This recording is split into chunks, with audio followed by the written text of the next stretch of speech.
Welcome students, welcome to my channel doctor Asim biology classes. और हमने अभी इस chapter neural control and coordination जो क्लास 11 का चैप्टर नंबर 21 है, उसके अंदर हमने आइडिया ले लिया था कि नर्वस सिस्टम को हम किस तरह से डिवाइड करते हैं। सेंट्रल नर्वस सिस्टम के अंदर, पेरिफेरल नर्वस सिस्टम में किस तरह से डिवाइड करते हैं, ये चीज़ें हमने पढ़ ली थी। ठीक है, उसके बाद हम देखते हैं नर्वस सिस्टम की स्ट्रक्चरल और फंक्शनल यूनिट जो होती है वो कहलाती है न्यूरॉन्स। तो neurons are the structural and functional unit of the nervous system. एक चीज़ और ध्यान रखेंगे, न्यूरॉन्स जो होती हैं वो हमारी बॉडी की लॉन्गेस्ट सेल्स होती हैं। कुछ न्यूरॉन्स ऐसे होते हैं जिनके एक्सॉन 1 मीटर तक लंबे हो सकते हैं। ठीक है, तो हम बात करते हैं इसके अंदर। नेक्स्ट हमारा टॉपिक है, देखिए, न्यूरॉन। तो हम कहते हैं न्यूरॉन जो होती है वो क्या होती है, नर्वस सिस्टम की स्ट्रक्चरल एंड फंक्शनल यूनिट होती है। तो ये होती है structural and functional unit of nervous system. Functional unit of nervous system. तो हमारा नर्वस सिस्टम, जिसके अंदर हमने पढ़ा था ब्रेन आती है, हमारी स्पाइनल कॉर्ड आती है इसके अंदर। ठीक है, और ये क्या करते हैं, पूरी बॉडी के फंक्शंस को कंट्रोल करते हैं। फंक्शंस जैसे कि हम कहें कि हमारा जो हार्ट है उसकी एक्टिविटीज़ को कंट्रोल करना, ठीक है, हमारी इंटेस्टाइन के मूवमेंट को कंट्रोल करना, हमारी सैलिवरी ग्लैंड की सिक्रीशन को कंट्रोल करना, हमारे जो गोनैड्स होते हैं, टेस्टिस और ओवरी, इनके फंक्शन को कंट्रोल करना, हम किस चीज़ को कैसे देख रहे हैं, उसकी इमेज कैसे रेटिना पर बन रही है और कैसे वो ब्रेन तक जा रही है। ठीक है, और इतनी बहुत सारी चीज़ों को कंट्रोल करने का काम जो होता है वो नर्वस सिस्टम का होता है। और नर्वस सिस्टम की स्ट्रक्चरल और फंक्शनल यूनिट जो होती है वो होती है न्यूरॉन। तो अगर हम किसी एक जनरल न्यूरॉन का डायग्राम बनाकर देखें तो उसके अंदर हमें कुछ चीज़ें नर्वस सिस्टम के अंदर दिखाई देती हैं। ठीक है, तो देखिए हम क्या करते हैं कि न्यूरॉन्स का एक जनरल सा हम डायग्राम बनाकर देखते हैं। उसके अंदर लगभग हम कुछ चीज़ों को डिस्कस करेंगे। तो हमने कहा कि लेट सपोज हमें कोई न्यूरॉन दे रखा है। तो ये न्यूरॉन कुछ इस तरह का स्ट्रक्चर होता है। देखिए, हम इसको बहुत सिंपल करके बना रहे हैं और कुछ जनरल आइडिया इसके अंदर हम ले रहे हैं न्यूरॉन का। तो हमने कहा कि ये न्यूरॉन है और इस न्यूरॉन के अंदर क्या होता है, न्यूरॉन के अंदर 3 पार्ट्स होते हैं। और ये 3 पार्ट कौन कौन से होते हैं, एक होता है इसके अंदर मैसेज को रिसीव करने वाला पार्ट, जिसको हम कहते हैं डेंड्राइट। तो डेंड्राइट जो होते हैं ये कुछ थ्रेड लाइक स्ट्रक्चर्स होते हैं। ये क्या करते हैं, मैसेज को रिसीव करते हैं और मैसेज रिसीव करके इस मैसेज को आगे ट्रांसमिट करने का काम करते हैं। ठीक है, तो डेंड्राइट्स जो होते हैं वो मैसेज को रिसीव करके आगे ट्रांसमिट करने का काम करते हैं। तो दीज आर डेंड्राइट्स। तो डेंड्राइट का काम क्या होता है, किसी दूसरे न्यूरॉन से या मसल से इलेक्ट्रिकल इम्पल्स को या मैसेज को रिसीव करना और रिसीव करके आगे ट्रांसमिट करने का काम न्यूरॉन्स के अंदर डेंड्राइट्स का होता है। और ये डेंड्राइट्स दिखाई दे रहे हैं आपको, ये डेंड्राइट जो हैं सारे के सारे ये इस कॉमन स्ट्रक्चर से जुड़ जाते हैं, जिसको हम कहते हैं सेल बॉडी या साइटोन। और इस सेल बॉडी के सेंटर में आपको एक बड़ा सा न्यूक्लियस दिखाई देगा। ठीक है, इसके अंदर साइटोप्लाज्म पाया जाएगा। तो न्यूरॉन के अंदर पाए जाने वाले साइटोप्लाज्म को हम न्यूरोप्लाज्म कह देंगे। और इस न्यूरॉन की जो प्लाज्मा मेम्ब्रेन होगी उसका नाम हो जाएगा न्यूरीलेमा। तो हमने कहा कि न्यूरॉन के अंदर ये न्यूक्लियस है न्यूरॉन का, और इसमें एक लार्ज सेंट्रल न्यूक्लियस प्रेजेंट होता है और साथ साथ में इसके अंदर साइटोप्लाज्म भरा हुआ होता है। और इस साइटोप्लाज्म को हम क्या कहेंगे, इसको हम कह देंगे न्यूरोप्लाज्म। और इसकी प्लाज्मा मेम्ब्रेन जो होती है वो न्यूरीलेमा कहलाती है, क्योंकि प्लाज्मा लेमा होती है, आपने पढ़ रखा है। और जो मैसेज यहाँ पर अलग अलग जगह से आता है डेंड्राइट से, वो कहाँ पर पहुँचता है, साइटोन के अंदर। ठीक है, तो ये जो मेन सेंटर का स्ट्रक्चर है इसको हम कहते हैं साइटोन या सेल बॉडी। तो इट इज़ साइटोन और सेल बॉडी। ठीक है, तो साइटोन और सेल बॉडी के अंदर इस मैसेज को ट्रांसमिट करने का काम होता है डेंड्राइट का। और डेंड्राइट से फिर ये इन्फॉर्मेशन आगे बढ़ती है और एक लंबे से थ्रेड लाइक स्ट्रक्चर से ये पास होती है, इसको हम कहते हैं एक्सॉन। और ये जो एक्सॉन है, इस एक्सॉन के ऊपर क्या होता है, एक कवरिंग प्रेजेंट होती है जिसको हम कहते हैं माइलिन शीथ। और इस माइलिन शीथ को सिक्रीट करने का काम होता है कुछ स्पेशल टाइप की सेल्स का, जिनको हम कहते हैं श्वेन सेल्स।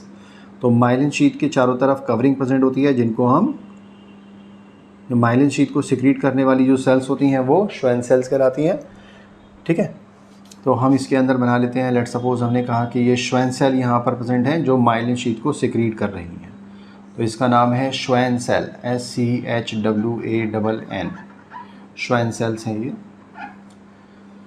एक्सॉन। और इस श्वेन सेल को सिक्रीट कौन करता है? श्वेन सेल्स की काम क्या होता है? इसका काम होता है माइलिन शीट को सिक्रीट करना। तो ये जो इसके चारों तरफ कवरिंग है इसका नाम है माइलिन शीट,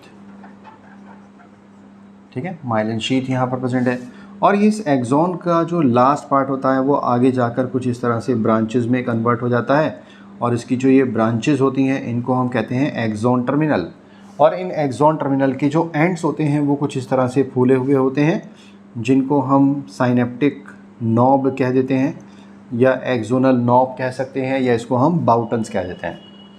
तो हमने देखा एक्सॉन है, एक्सॉन के चारों तरफ कवरिंग प्रेजेंट होती है जो माइलिन शीट कहलाती है, और कहीं कहीं पे ये कवरिंग जो होती है वो नहीं प्रेजेंट होती है। तो जहाँ पर ये माइलिन शीट की कवरिंग नहीं होती है उस जगह को हम कहते हैं node of Ranvier, it is node of Ranvier. और इस एक्सॉन का आगे जाने के बाद में क्या होता है, इसका लास्ट पार्ट आ जाता है, इस लास्ट पार्ट को हम कहते हैं एक्सॉन टर्मिनल, एक्सॉन टर्मिनल। और एक्सॉन टर्मिनल का भी जो लास्ट एंड होता है वो फूला हुआ होता है, इनको हम कहते हैं साइनेप्टिक नॉब। तो ये स्ट्रक्चर कहलाते हैं साइनेप्टिक नॉब। तो ये एक जनरल न्यूरॉन का स्ट्रक्चर हो गया। और इस न्यूरॉन के स्ट्रक्चर में हम पढ़ते हैं कि देखिए यहाँ पर ये जो पार्ट हमें दिखा रखा है ये है थोड़ा कॉनिकल पार्ट, और इस कॉनिकल पार्ट को हम कहते हैं एक्सॉन हिलक, ठीक है, इसका नाम होता है कॉनिकल पार्ट का एक्सॉन हिलक नाम होता है इसका। और इस एक्सॉन हिलक के अंदर बहुत सारे कुछ स्पेशल टाइप के ग्रेन्यूल्स होते हैं जिनको हम कहते हैं निसल्स ग्रेन्यूल। तो ये निसल्स ग्रेन्यूल जो होते हैं वो सिर्फ न्यूरॉन के अंदर पाए जाते हैं, न्यूरॉन का कैरेक्टरिस्टिक फीचर है, इसकी पहचान है।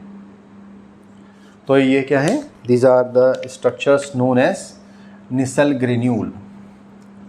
और ये निसल्स ग्रेन्यूल का काम क्या होता है, ये प्रोटीन सिंथेसिस में हेल्प करते हैं।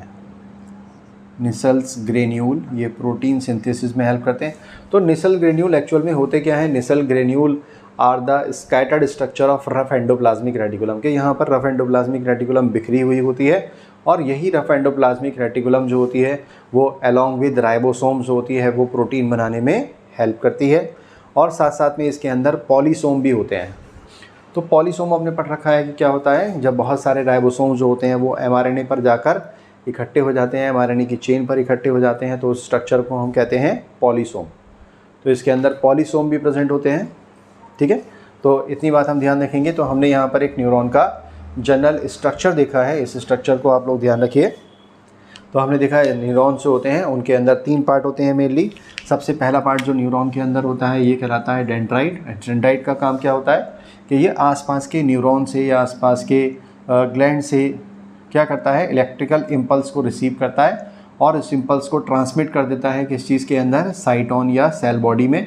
और इस साइटोन के अंदर एक लार्ज सेंट्रल न्यूक्लियस होता है, इसके अंदर साइटोप्लाज्म भरा हुआ होता है, ठीक है। और इसके अंदर बहुत खास स्ट्रक्चर प्रेजेंट है निसल ग्रेन्यूल। और निसल ग्रेन्यूल का फंक्शन ध्यान रखेंगे, इसका काम होता है प्रोटीन सिंथेसिस। और ये एक्चुअल में होते क्या हैं, दीज आर राइबोसोम्स, ठीक है, प्लस इसके अंदर होती है रफ एंडोप्लाज्मिक रेटिकुलम भी होता है, और साथ साथ में पॉलीसोम। इन सब के कॉम्बिनेशन वाले स्ट्रक्चर को हम क्या कहते हैं, इसको हम कहते हैं निसल ग्रेन्यूल। इस सब का काम क्या है, प्रोटीन सिंथेसिस के अंदर हेल्प करना। तो यहाँ से मैसेज जो होता है वो आगे पास होता है कहाँ पर, एक्सॉन के अंदर। और एक्सॉन के चारों तरफ जो होती है वो एक शीट प्रेजेंट होती है जिसको हम माइलिन शीट कहते हैं। और इस माइलिन शीट को सिक्रीट करने वाली कौन सी सेल्स होती हैं, श्वेन सेल्स इस माइलिन शीट को सिक्रीट करती हैं। तो ये माइलिन शीट जो होती है वो पूरे एक्सॉन पर प्रेजेंट होती है, लेकिन बीच में कुछ कुछ जगह ये कवरिंग नहीं होती है, और उस जगह को हम क्या कहते हैं, नोड ऑफ रेनवियर कहते हैं। तो एक्सॉन पर माइलिन शीट की बेसिस पर एक्सॉन जो होते हैं वो 2 तरह के होते हैं। एक होते हैं माइलिनेटेड एक्सॉन जिनकी चारों तरफ माइलिन शीट प्रेजेंट होती है, और दूसरे होते हैं नॉन माइलिनेटेड एक्सॉन। और नॉन माइलिनेटेड एक्सॉन पर क्या होता है, उन पर कवरिंग नहीं होती है, उन पर माइलिन शीट की कवरिंग नहीं होती है, लेकिन श्वेन सेल्स वहाँ पर फिर भी प्रेजेंट होती हैं। तो हमने यहाँ पर एक जनरल स्ट्रक्चर देखा किस चीज़ का, न्यूरॉन का। तो हमने कहा न्यूरॉन्स क्या होते हैं, these are the structural and functional unit of the nervous system. तो ये नर्वस सिस्टम की स्ट्रक्चर और फंक्शनल यूनिट होती है, इस चीज़ को हम ध्यान रखेंगे। फिर उसके बाद में हम देखते हैं कि एक्सॉन का जो ये लास्ट पार्ट है, ठीक है, इसको हम क्या कहते हैं, ये फूला हुआ होता है एक्सॉन का लास्ट पार्ट, एक्सॉन टर्मिनल, और इसके एंड जो होते हैं वो थोड़े फूले हुए होते हैं, उसको हम साइनेप्टिक नॉब कहते हैं। अब ये साइनेप्टिक नॉब जो होती है वो किस तरह की होती है, उसका हम जनरल स्ट्रक्चर एक देख लेते हैं। लेकिन उससे पहले हम ध्यान रखेंगे कि हमारे अंदर जो न्यूरॉन्स होते हैं उन न्यूरॉन्स के अंदर माइलिन शीथ की बेसिस पर इसको हम डिवाइड करते हैं। किस चीज़ में? इसको हम डिवाइड कर सकते हैं माइलिनेटेड एक्सॉन और नॉन माइलिनेटेड एक्सॉन के अंदर। तो जो नॉन माइलिनेटेड एक्सॉन होते हैं वो होते हैं ऑटोनॉमिक और सोमैटिक न्यूरल सिस्टम के अंदर। तो इसकी हम बात कर लेते हैं, इसको हम लिख लेते हैं। देखिए हमने कहा माइलिनेटेड एक्सॉन जो होते हैं इनका एग्जाम्पल आपको ध्यान रखने हैं, और ये कहाँ पर पाए जाते हैं? ये पाए जाते हैं हमारी स्पाइनल नर्व्स में। स्पाइनल नर्व्स का मतलब क्या होता है कि हमारी स्पाइनल कॉर्ड से निकलने वाली जो वायर्स होती हैं उनको हम स्पाइनल नर्व्स कहते हैं। तो स्पाइनल नर्व्स के अंदर और क्रेनियल नर्व्स के अंदर प्रेजेंट होते हैं कौन से? Myelinated axon. पहली बात। दूसरी बात हम ध्यान रखेंगे, दूसरी हमने बात कही कि कुछ होते हैं नॉन माइलिनेटेड एक्सॉन जिन पर माइलिन शीथ की कवरिंग नहीं होती है, तो ये होते हैं नॉन माइलिनेटेड एक्सॉन।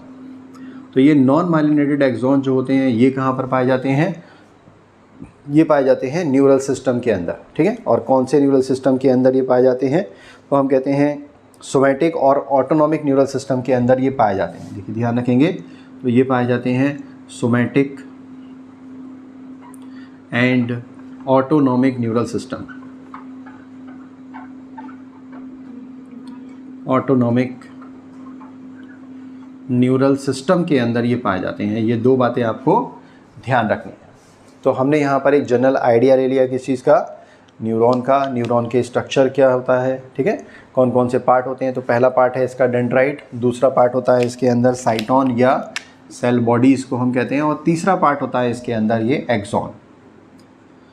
तो इसको हम 3 पार्ट के अंदर डिवाइड कर सकते हैं, ठीक है। तो it is the general structure of neuron.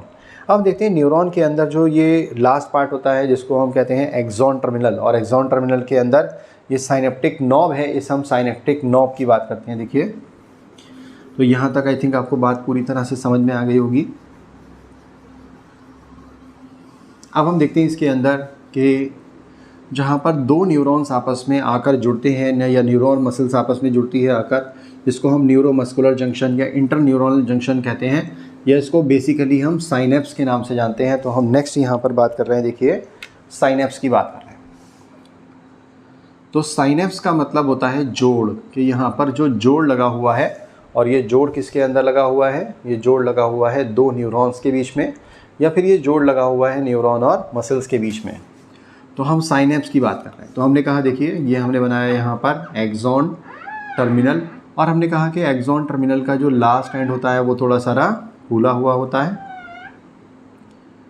और इस फूले हुए एंड को हम क्या कहते हैं? इसको हम कहते हैं एक्सोनल नॉब या साइनेप्टिक नॉब कहते हैं। और इसी साइनेप्टिक नॉब के अंदर क्या होता है? इसके अंदर छोटी छोटी वेसिकल्स होती हैं, छोटी छोटी थैलियाँ होती हैं, जिनके अंदर कुछ स्पेशल टाइप के केमिकल्स भरे हुए होते हैं, जिनको हम कहते हैं न्यूरोट्रांसमीटर, ठीक है। तो ये स्ट्रक्चर जो हमें दे रखा है ये है साइनेप्टिक नॉब। साइनेप्टिक नॉब है ये स्ट्रक्चर। नॉब का मतलब होता है घुंडी, ठीक है। तो ये फूला हुआ स्ट्रक्चर है, इसको हम साइनेप्टिक नॉब कह रहे हैं। और इस साइनेप्टिक नॉब के अंदर क्या होता है? बहुत सारी वेसिकल्स भरी होती हैं, इनको हम कहते हैं साइनेप्टिक वेसिकल्स। और इन साइनेप्टिक वेसिकल्स के अंदर भरे होते हैं कुछ स्पेशल टाइप के केमिकल्स, जिनको हम कहते हैं न्यूरोट्रांसमीटर। ये कहलाते हैं न्यूरोट्रांसमीटर।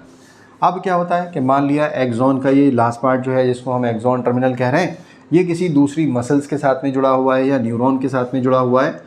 तो ये जो जुड़ा हुआ होता है तो एक्चुअल में ये पूरी तरह से जुड़ा हुआ नहीं होता है, ठीक है। इसके बीच में एक गैप होता है जिसको हम साइनेप्टिक क्लेफ्ट के नाम से जानते हैं, ठीक है। तो ये गैप जो होता है इसके बीच में, ये क्या कहलाता है? ये गैप कहलाता है साइनेप्टिक क्लेफ्ट। साइनेप्टिक क्लेफ्ट कहलाता है, ठीक है। और इस साइनेप्टिक क्लेफ्ट से पहले जो एक्सॉन टर्मिनल की या साइनेप्टिक नॉब की जो मेम्ब्रेन होती है, इसको हम कहते हैं प्री साइनेप्टिक मेम्ब्रेन। तो इस मेम्ब्रेन को हम किस नाम से जानते हैं? इसको हम कहते हैं प्री साइनेप्टिक मेम्ब्रेन। तो हम इसका नाम लिख लेते हैं यहाँ पर, ये जो मेम्ब्रेन है इसका नाम है प्री, क्योंकि साइनेप्स से पहले की मेम्ब्रेन है ये, इसलिए इसका नाम होता है प्री साइनेप्टिक मेम्ब्रेन। ठीक है, फिर उसके बाद में साइनेप्स के बाद वाली मेम्ब्रेन होती है जिसका नाम हो जाएगा post synaptic membrane. Post synaptic membrane, ठीक है। और ये बीच का जो स्पेस है इसका नाम क्या होता है, साइनेप्टिक क्लेफ्ट इसका नाम होता है। और इस पोस्ट साइनेप्टिक मेम्ब्रेन के अंदर क्या होता है, इसके अंदर प्रेजेंट होते हैं स्पेशल टाइप के रिसेप्टर। अब ये रिसेप्टर क्या करते हैं कि ये रिसेप्टर यहाँ से जो इम्पल्स आई है एक्सॉन के लास्ट पार्ट एक्सोनल टर्मिनल से साइनेप्टिक नॉब तक, और फिर ये यहाँ से आगे पहुँचेगी, तो ये इन रिसेप्टर के थ्रू ही आगे पहुँचती है और पोस्ट साइनेप्टिक मेम्ब्रेन को ट्रांसमिट करके पास करके ये आगे निकल जाती है। ठीक है, तो जैसे ही कोई इम्पल्स आती है, और इम्पल्स कहाँ पर आती है, हमने पढ़ा था इम्पल्स जो होती है उसको रिसीव करने का काम जो होता है वो होता है डेंड्राइट्स का। तो डेंड्राइट्स जो होते हैं वो इम्पल्स को रिसीव करते हैं और रिसीव करके इसको भेज देते हैं कहाँ पर, साइटोन के अंदर, और साइटोन से फिर ये इम्पल्स को आगे भेज दिया जाता है कहाँ पर, एक्सॉन के अंदर भेज दिया जाता है, और एक्सॉन से फिर इस इम्पल्स को आगे भेजा जाता है एक्सॉन टर्मिनल तक। एक्सॉन टर्मिनल तक इम्पल्स को भेजा जाता है, एक्सॉन टर्मिनल से इसको भेज दिया जाता है कहाँ पर, साइनेप्टिक नॉब तक। साइनेप्टिक नॉब तक भेज दिया जाता है, और साइनेप्टिक नॉब से फिर इस इंफॉर्मेशन को, इम्पल्स को आगे ट्रांसमिट कर दिया जाता है और किसी दूसरे न्यूरॉन या मसल्स को ट्रांसमिट कर दिया जाता है। तो ये इंफॉर्मेशन यहाँ से किसी दूसरे मसल को या किसी दूसरी न्यूरॉन को ट्रांसमिट हो जाती है। तो क्या होता है, जैसे ही इम्पल्स आती है तो इम्पल्स आने की वजह से क्या होता है कि यहाँ पर जो ये साइनेप्टिक वेसिकल्स होती हैं जिनके अंदर कुछ स्पेशल टाइप के सब्सटेंस भरे हुए होते हैं जिनको हम न्यूरोट्रांसमीटर कहते हैं। तो जैसे ही इम्पल्स आती है तब क्या होता है कि आसपास का जो सेल्स के बाहर वाला फ्लूइड होता है जिसको हम एक्स्ट्रा सेलुलर फ्लूइड कहते हैं, उस एक्स्ट्रा सेलुलर फ्लूइड से कैल्शियम आयन जो होते हैं, ठीक है, Ca2+, कैल्शियम आयन यहाँ पर माइग्रेट कर जाते हैं इस एक्सोनल नॉब के अंदर, और उस कैल्शियम आयन के माइग्रेशन की वजह से ये साइनेप्टिक वेसिकल्स जो होती हैं जिनके अंदर न्यूरोट्रांसमीटर भरे हुए हैं, ये साइनेप्टिक वेसिकल्स जो होती हैं वो डाउनवर्ड मूवमेंट इसका स्टार्ट हो जाता है नीचे की तरफ, और फिर ये साइनेप्टिक वेसिकल्स नीचे मूव करते करते इस प्री सिनेप्टिक मेम्ब्रेन तक पहुँच जाती हैं। और जैसे ही ये प्री सिनेप्टिक मेम्ब्रेन तक पहुँचती हैं तो इस प्री सिनेप्टिक मेम्ब्रेन और इस साइनेप्टिक वेसिकल की मेम्ब्रेन जो कॉमन मेम्ब्रेन बन जाती है वो रप्चर हो जाती है, और जिसकी वजह से यहाँ पर भरे हुए न्यूरोट्रांसमीटर रिलीज़ हो जाते हैं। और न्यूरोट्रांसमीटर रिलीज़ होकर यहाँ पर क्या करते हैं कि इस रिसेप्टर के अंदर जो सोडियम चैनल्स होते हैं उनको ओपन कर देते हैं। मान लिया यहाँ पर क्या हुआ कि ये न्यूरोट्रांसमीटर आया, इसके अंदर यहाँ पर एक सोडियम चैनल प्रेजेंट था जो कि ब्लॉक था, इस सोडियम चैनल को इसने खोल दिया। तो जब ये सोडियम चैनल खुल जाता है तो सोडियम चैनल खुलने से यहाँ पर जो भरे हुए आयंस होते हैं वो आयंस इस पैसेज के थ्रू आगे पहुँच जाते हैं और पोस्ट सिनेप्टिक मेम्ब्रेन के थ्रू इस मैसेज को आगे भेज दिया जाता है। और ये मैसेज कहाँ पहुँच जाता है, ये मैसेज में भी कि दूसरे किसी न्यूरॉन के अंदर या किसी मसल के अंदर पहुँच जाता है। तो इस तरह से इनका फंक्शन होता है। ठीक है, तो ध्यान रखेंगे कि ये साइनेप्टिक क्लेफ्ट, तो ये जो साइनेप्सिस होते हैं, साइनेप्स का मतलब जोड़ जो होते हैं, बेसिकली ये साइनेप्स होते हैं दो तरह के। ठीक है, एनसीईआरटी के अंदर हमें दो तरह के साइनेप्स दे रखे हैं। एक साइनेप्सिस होते हैं जिनको हम कहते हैं केमिकल साइनेप्स। तो हमारी बॉडी के अंदर ज़्यादातर साइनेप्स जो होते हैं वो केमिकल साइनेप्सिस होते हैं जिनके अंदर न्यूरोट्रांसमीटर जो होते हैं वो एक न्यूरॉन के लास्ट पार्ट से दूसरे न्यूरॉन के अंदर या मसल्स के अंदर ट्रांसमिट हो जाते हैं। इसको हम कहते हैं केमिकल साइनेप्स। और कुछ दूसरे साइनेप्स हमारी बॉडी के अंदर होते हैं जिनको हम कहते हैं इलेक्ट्रिकल साइनेप्स। केमिकल साइनेप्स होते हैं और इलेक्ट्रिकल साइनेप्स होते हैं। तो केमिकल साइनेप्स के अंदर हम ध्यान रखेंगे कि यहाँ पर ये जो सिनेप्टिक क्लेफ्ट होता है इसका स्पेस जो होता है गैप वो बहुत ही कम होता है, और ये प्री सिनेप्टिक मेम्ब्रेन और पोस्ट सिनेप्टिक मेम्ब्रेन बहुत पास होती हैं एक दूसरे के, जिसकी वजह से इम्पल्स बहुत तेज़ी से यहाँ पर पास हो जाती है किस चीज़ में, इलेक्ट्रिकल साइनेप्स के अंदर। और केमिकल साइनेप्स के अंदर इस प्री सिनेप्टिक मेम्ब्रेन और पोस्ट सिनेप्टिक मेम्ब्रेन के बीच का जो गैप होता है वो काफ़ी वाइड होता है, जिसकी वजह से यहाँ तक इम्पल्स जो होती है वो बहुत जल्दी ट्रांसमिट नहीं होती है, थोड़ा देर लगती है इस इम्पल्स को ट्रांसमिट होने में। तो ये दो तरह के साइनेप्स होते हैं, एक केमिकल साइनेप्स जो कैसे होते हैं, थोड़े स्लो होते हैं, ठीक है। यहाँ पर इंफॉर्मेशन बहुत तेज़ी से पास नहीं होती है क्योंकि यहाँ पर जो गैप है दोनों के बीच में, ये गैप काफ़ी वाइड होता है। और जो इलेक्ट्रिकल साइनेप्स हमारी बॉडी के अंदर होते हैं, ये कैसे होते हैं, ये बहुत फास्ट होते हैं क्योंकि यहाँ पर गैप जो होता है वो बहुत कम होता है ना। गैप जो होता है वो हम लिख सकते हैं कि वेरी लेस, बहुत ही कम गैप यहाँ पर प्रेजेंट होता है। तो हमने देखिए यहाँ पर बात करी है किस चीज़ की, हमने बात करी है यहाँ पर साइनेप्स की। तो हमने देख लिया साइनेप्स जो होते हैं वो क्या होते हैं कि दो न्यूरॉन्स के बीच के जोड़ हो सकता है, या हो सकता है कि ये किसके बीच का जोड़ हो, न्यूरॉन्स और मसल्स के बीच का कोई जंक्शन हो सकता है। तो ये साइनेप्स दो तरह के होते हैं, एक इलेक्ट्रिकल साइनेप्स और केमिकल साइनेप्स। तो इलेक्ट्रिकल साइनेप्स जो होते हैं वो कहाँ पर पाए जाते हैं उसका भी हम ध्यान रखेंगे। तो इलेक्ट्रिकल साइनेप्स जो होते हैं वो कार्डियक मसल फाइबर में और स्मूथ मसल्स के अंदर होते हैं। तो ये कहाँ पर पाए जाते हैं, ये पाए जाते हैं हमारी बॉडी में कार्डियक मसल्स के अंदर और स्मूथ मसल्स के अंदर, smooth muscles of the intestine, basically smooth muscles of intestine के अंदर पाए जाते हैं, ठीक है। कार्डियक साइनेप्स या इलेक्ट्रिकल साइनेप्स। और दूसरे साइनेप्स हमने कहा यहाँ पर कौन से होते हैं, ये होते हैं केमिकल साइनेप्स। और केमिकल साइनेप्स जो होते हैं वो हमारी बॉडी में ज़्यादातर साइनेप्स जो होते हैं वो केमिकल साइनेप्स होते हैं। तो यहाँ पर इन्फॉर्मेशन जो होती है वो थोड़ी स्लो पास होती है और यहाँ इन्फॉर्मेशन थोड़ी फास्ट पास हो जाती है। तो ये हमने बात करी किस चीज़ की, साइनेप्स की।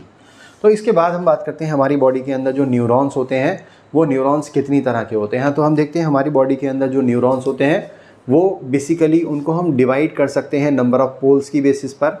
ये हो सकता है उसके अंदर पोल्स कितने हो सकता है यूनिपोलर न्यूरॉन हो, एक पोल हो सकता है, या हो सकता है बाईपोलर न्यूरॉन हो जैसे हमारी आँख के रेटिना में पाए जाते हैं, या हो सकता है मल्टीपोलर न्यूरॉन हो तो जो हमारे सेरेब्रल कॉर्टेक्स के अंदर पाए जाते हैं, ठीक है।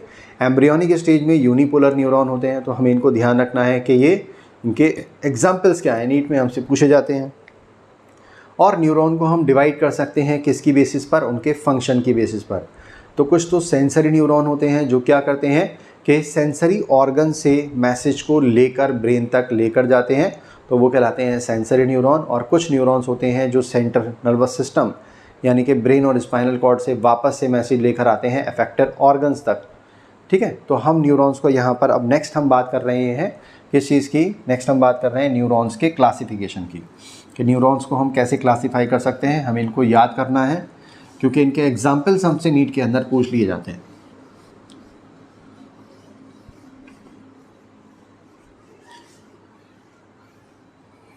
ठीक है, तो देखिए हम बात कर रहे हैं यहाँ पर किस चीज़ की, हम बात कर रहे हैं न्यूरॉन्स की।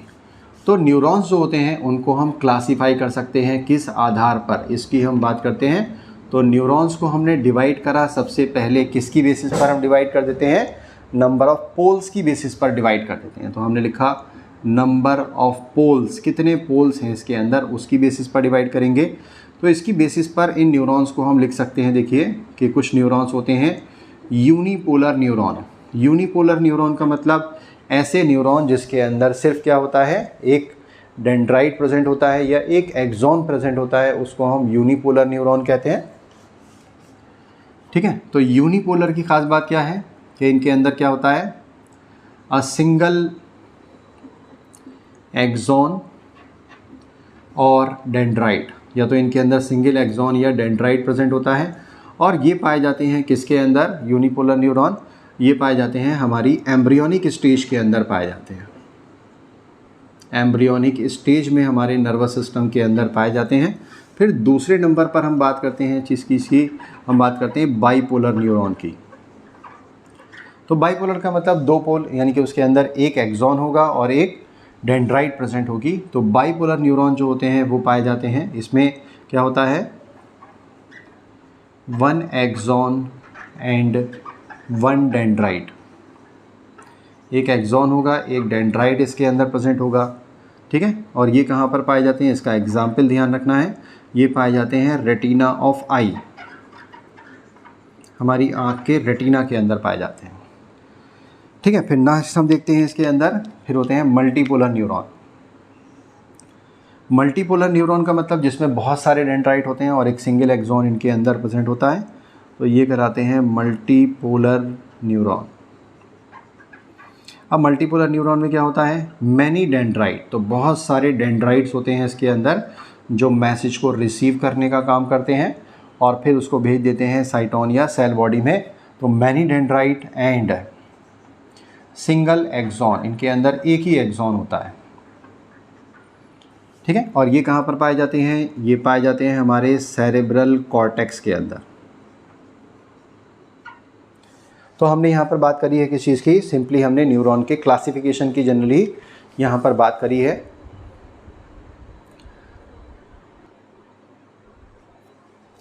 तो हमने यहाँ पर बात करी थी, देखिए किस चीज़ की, हमने न्यूरॉन्स की नंबर ऑफ पोल्स या स्ट्रक्चर की बेसिस पर बात करी थी। तो ये किस तरह से हो सकते हैं, ये हो सकते हैं यूनिपोलर न्यूरॉन जो हमारी एम्ब्रियोनिक स्टेज में पाए जाते हैं, जिसके अंदर सिर्फ एक एक्सॉन या एक डेंड्राइट पाया जाएगा। बाइपोलर न्यूरॉन जिसमें एक एक्सॉन और एक डेंड्राइट होता है, ये रेटिना में पाए जाते हैं। और कुछ होते हैं मल्टीपोलर न्यूरॉन, ये कहाँ पर पाए जाते हैं, हमारे सेरेब्रल कॉर्टेक्स। सेरेब्रल कॉर्टेक्स का मतलब हम देखते हैं कि हमारा ब्रेन जो होता है, ठीक है, इस ब्रेन के अंदर सबसे पहला पार्ट जो होता है ऊपर का, उसको हम कहते हैं सेरेब्रम। और इस सेरेब्रम पर बाहर की तरफ एक कवरिंग प्रेजेंट होती है जो ग्रे मैटर बनाती है इसके अंदर, ठीक है। वहाँ पर जो न्यूरॉन्स होते हैं वो किस तरह के न्यूरॉन होते हैं, मल्टीपोलर न्यूरॉन वहाँ पर पाए जाते हैं। उसके बाद में नंबर 2 पर हम डिवाइड करते हैं न्यूरॉन्स को, किसकी बेसिस पर, फंक्शन की बेसिस पर डिवाइड करते हैं कि ये किस तरह के फंक्शन को परफॉर्म कर रहे हैं। तो इनको हम 2 पार्ट में डिवाइड कर सकते हैं। सबसे पहले होते हैं सेंसरी न्यूरॉन। सबसे पहले कौन से हैं, ये होते हैं सेंसरी न्यूरॉन। तो सेंसरी न्यूरॉन का काम क्या होता है कि ये रिसेप्टर्स, यानी कि जैसे हमने क्या करा, किसी गर्म चीज़ को हम टच करेंगे तो वो हमारी फिंगर से मैसेज को लेकर जाएगा, कहाँ तक, ब्रेन तक लेकर जाएगा या स्पाइनल कॉर्ड तक लेकर जाएगा। तो यहाँ से वहाँ तक बहुत सारे न्यूरॉन्स आपस में जुड़े हुए होंगे, ठीक है। यह एक ही न्यूरॉन हो सकता है, मे बी काफ़ी लंबा हो सकता है। तो ये सेंसरी न्यूरॉन जो होते हैं, इनका काम क्या होता है कि ये मैसेज को लेकर जाते हैं कहाँ से, रिसेप्टर से मैसेज को CNS तक लेकर, यानी कि सेंट्रल नर्वस सिस्टम तक लेकर जाते हैं।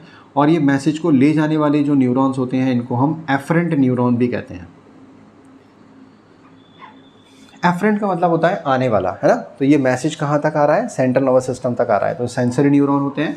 उसके बाद में दूसरे नंबर पर हम देखते हैं कि कुछ न्यूरॉन्स हमारी बॉडी के अंदर होते हैं जो सेंट्रल नर्वस सिस्टम से वापस से मैसेज लेकर आते हैं किसी एफेक्टर ऑर्गन तक या टिश्यू तक या मसल तक या ग्लैंड तक, ठीक है। तो इनको हम कहते हैं मोटर न्यूरॉन।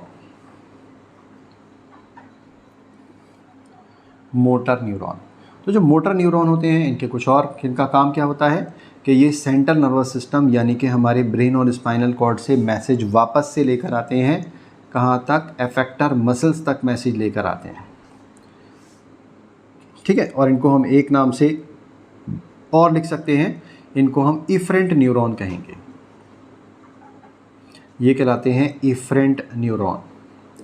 तो एफरेंट का मतलब होता है कि जो क्या कर रहे हैं, रिसेप्टर से सेंट्रल नर्वस सिस्टम तक मैसेज लेकर जा रहे हैं। और दूसरे होते हैं, ठीक है, कैसे, कि जो सेंट्रल नर्वस सिस्टम से वापस से मैसेज एफेक्टर ऑर्गन तक लेकर जा रहे हैं, इनको हम इफरेंट न्यूरॉन कहते हैं। तो न्यूरॉन को यहाँ पर हमने डिवाइड कर दिया किसकी बेसिस पर, एक तो फंक्शन की बेसिस पर, ये सेंसरी न्यूरॉन हो सकते हैं या मोटर न्यूरॉन हो सकते हैं, और हमने नंबर ऑफ पोल्स की बेसिस पर इनको डिवाइड कर दिया। तो जो हमने डायग्राम बनाया था अभी सिंपली, ठीक है, कुछ इस तरह का डायग्राम हमने बनाया था कि ये मान लिया हमारे पास में साइटोन या सेल बॉडी है, इससे एक ये थ्रेड लाइक स्ट्रक्चर जो है वो बाहर निकला हुआ है, इसके अंदर नर्व एंडिंग्स यहाँ पर प्रेजेंट हैं और इनके एंड्स जो होते हैं वो फूले हुए होते हैं, जिनको हम साइनेप्टिक नॉब कहते हैं, ठीक है। और यहाँ पर क्या होते हैं, यहाँ पर इस तरह से बहुत सारे डेंड्राइट्स जो हैं वो प्रेजेंट होते हैं।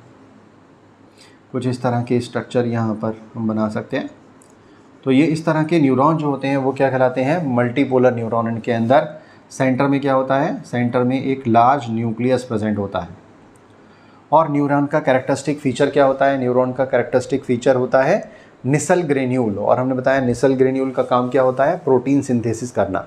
तो जो नॉर्मल सेल्स के अंदर राइबोसोम्स काम करते हैं, उनके साथ में एंडोप्लाज्मिक रेटिकुलम जुड़े हुए होते हैं, वही काम किसका होता है, वही काम होता है निसल ग्रेन्यूल का। तो हमने यहाँ पर न्यूरॉन्स का स्ट्रक्चर देख लिया, हमने यहाँ पर न्यूरॉन्स के अंदर साइनेप्स की बात कर ली, हमने यहाँ पर कितनी तरह के न्यूरॉन्स बॉडी के अंदर हो सकते हैं, हमने इसकी भी बात कर ली है, ठीक है।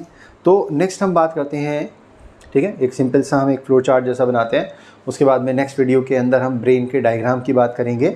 तो हम नेक्स्ट देखते हैं कि हमारा जो ब्रेन है, ह्यूमन ब्रेन, उसको हम कुल कितने पार्ट के अंदर डिवाइड कर सकते हैं। तो नेक्स्ट डायग्राम के अंदर हम इसकी वीडियो भी बनाएंगे, लेकिन हम यहाँ पर क्या करते हैं, सिंपली एक आइडिया ले लेते हैं कि कौन कौन से पार्ट इसके अंदर प्रेजेंट होते हैं।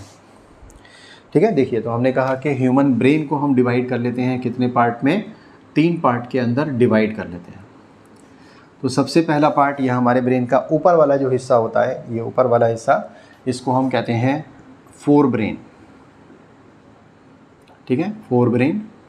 फिर इसके मिडिल वाला रीजन आ जाता है जिसको हम मिड ब्रेन कहते हैं, और फिर ब्रेन का सबसे नीचे वाला हिस्सा आ जाता है जिसको हम हिंड ब्रेन कहते हैं। तो फोर ब्रेन, मिड ब्रेन और हिंड ब्रेन। तो फोर ब्रेन के अंदर हम ध्यान रखेंगे कि इसको हम डिवाइड कर देते हैं 3 पार्ट में, अगेन फोर ब्रेन को।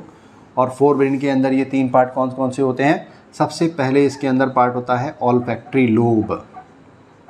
ठीक है, सबसे पहला पार्ट क्या होता है, ऑल्फैक्टरी लोब। ये किस चीज़ से रिलेटेड होता है, स्मेल से। तो किसी भी चीज़ की स्मेल जो होती है वो हमारे ऑल्फैक्टरी ब्रेन के ऑल्फैक्टरी लोब पार्ट तक ही जाती है। और कैसे जाती है कि यहाँ पर ऑल्फैक्टरी एपिथेलियम होती है, और ऑल्फैक्टरी एपिथेलियम जो होती है वो मैसेज ब्रेन तक लेकर जाती है ऑल्फैक्टरी नर्व के थ्रू। तो ऑल्फैक्टरी लोब हो गया। फिर उसके बाद में दूसरा पार्ट होता है इसके अंदर सेरेब्रम। तो सेरेब्रम हम पढ़ते हैं ब्रेन का हमारे लार्जेस्ट पार्ट होता है, सबसे बड़ा पार्ट है ब्रेन का, और इसको हम 2 पार्ट में डिवाइड कर सकते हैं। ठीक है, तो हमारे ब्रेन का ये ऊपर वाला जो हिस्सा होता है उसको हम सेरेब्रम कहते हैं। और इस सेरेब्रम के अंदर 2 पार्ट होते हैं, एक इस तरह से यहाँ पर लगा होता है, एक cerebral hemisphere, right cerebral hemisphere, left cerebral hemisphere लगे हुए होते हैं यहाँ पर। तो इस सेरेब्रम हो गया। फिर उसके बाद में तीसरा पार्ट जो होता है वो होता है डायेंसेफेलॉन। डायेंसेफेलॉन। और इस डायेंसेफेलॉन के अंदर 3 पार्ट होते हैं। ठीक है, एक पार्ट होता है एपिथैलेमस, यानी कि थैलेमस से ऊपर, एपिथैलेमस। फिर उसके बाद में आता है थैलेमस, और फिर उसके बाद में थैलेमस के नीचे वाला पार्ट आता है जिसको हम कहते हैं हाइपोथैलेमस। हाइपोथैलेमस पार्ट कहलाता है ये ब्रेन का हमारे। ठीक है, तो फोर ब्रेन के अंदर 3 पार्ट हो गए। फिर उसके बाद में देखते हैं मिड ब्रेन आता है, और मिड ब्रेन के बाद में हिंड ब्रेन आता है। और हिंड ब्रेन को भी अगेन हम 3 पार्ट में डिवाइड कर सकते हैं। ठीक है, ये कौन कौन से पार्ट होते हैं, एक होता है पॉन्स वेरोलाई, या पॉन्स इसको हम कह देते हैं, पॉन्स वेरोलाई। फिर होता है इसके अंदर सेरेबेलम, सेरेबेलम। और इसका तीसरा पार्ट जो होता है वो कहलाता है मेड्यूला ऑब्लोंगेटा, मेड्यूला ऑब्लोंगेटा। तो हमारा ब्रेन देखिए कहाँ से स्टार्ट हुआ, ऑल्फैक्टरी लोब से स्टार्ट होकर मेड्यूला ऑब्लोंगेटा तक हमारा ब्रेन प्रेजेंट होता है। ठीक है, और ये मेड्यूला ऑब्लोंगेटा हमारे ब्रेन का, हिंड ब्रेन का लास्ट पार्ट होता है। और इस हिंड ब्रेन के लास्ट पार्ट से, ठीक है, क्या चीज़ जुड़ी हुई होती है, जुड़ी हुई होती है हमारी स्पाइनल कॉर्ड, यानी कि हमारी वर्टिब्रल कॉलम, रीढ़ की हड्डी जो होती है अंदर, जैसे खोखली होती है, उस खोखली ट्यूब को हम कहते हैं न्यूरल कैनाल। तो उसके अंदर से क्या निकलती है, स्पाइनल कॉर्ड। वो स्पाइनल कॉर्ड हमारे मिड हिंड ब्रेन के लास्ट पार्ट मेड्यूला ऑब्लोंगेटा के साथ में जुड़ी होती है। तो इसके लिए क्या होता है कि हमारी स्कल जो होती है, जो खोपड़ी होती है, उसके अंदर एक होल होता है, उसको हम कहते हैं फोरामेन मैग्नम। और उसी फोरामेन मैग्नम से हमारे ब्रेन का लास्ट पार्ट जो होता है मेड्यूला ऑब्लोंगेटा बाहर निकलता है, और स्पाइनल कॉर्ड के पार्ट स्पाइनल कॉर्ड से जुड़ जाता है। ठीक है, तो ये चीज़ हम ध्यान रखेंगे।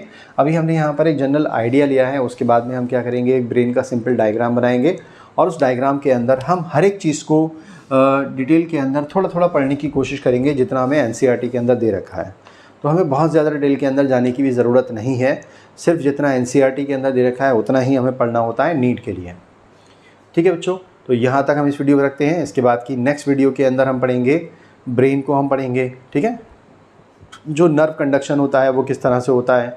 फिर हम पढ़ेंगे आई को और ईयर को, रिफ्लेक्स एक्शन को।